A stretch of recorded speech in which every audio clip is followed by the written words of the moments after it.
Hello everyone and welcome back to my channel Edmund Mindaros, and for today's quick tutorial, and I'm going to show you guys on how to resolve if the Instagram app is not installing or downloading properly in the Microsoft Store.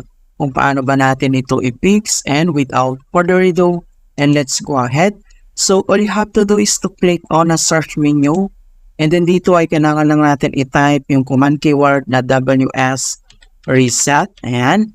And then, kailangan mo lang i-click tong open. So, dito sa WsReset, this procedure is a troubleshooting tool which is used to reset or clear the Windows Store without changing the account settings or deleting installed apps.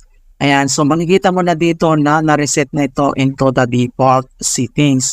So, ang next step, pwede na natin ito i-search yung Instagram dito sa taas. So, type mo lang dito yung Instagram.